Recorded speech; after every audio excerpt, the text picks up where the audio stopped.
ക്രിസ്മസിന് എന്തോ വേണ്ടേ? ചിക്കൻ സ്റ്റൂ വേണോ, പിന്നെ ചിക്കൻ വറുത്തരച്ചത് വേണോ, അതോ ബീഫ് ഫ്രൈ വേണോ? എന്തോ വേണ്ടേ? ചിക്കൻ വറുത്തരച്ചത്. ചിക്കൻ വറുത്തരച്ചതോ? ഓ, അതിന് തേങ്ങ ഒക്കെ അരയ്ക്കണം, ഭയങ്കര മെനക്കേടാ. വേറെ എളുപ്പമുള്ളതെങ്കിലും പറയുമോ? ചിക്കൻ കറി. ചിക്കൻ കറിയോ? ഓ, ചിക്കൻ കറിക്ക് ഇനിയിപ്പോൾ ഉള്ളിയൊക്കെ അരിയണ്ടേ? വേറെ എന്ത് വേണം? ബീഫ് നമുക്ക് ഫ്രൈ ചെയ്താലോ? ഒന്നും വേണ്ട. ഒന്നും വേണ്ട. അതൊരു നല്ല ഐഡിയ. എന്നാൽ പിന്നെ നമുക്ക് സൊമാറ്റോന്ന് ഓർഡർ ചെയ്യാം.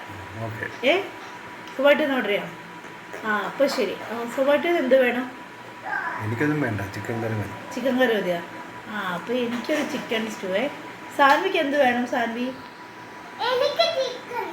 നിനക്ക് ചിക്കൻ മതിയോ? അപ്പോൾ നിങ്ങൾക്ക് ചിക്കൻ കറി, എനിക്ക് ചിക്കൻ സ്റ്റൂ, സാൻവിക്ക് ചിക്കൻ ഫ്രൈ. അപ്പോൾ സെറ്റായേ? അപ്പോൾ അടിപൊളിയായേ? അപ്പോൾ ഹാപ്പി.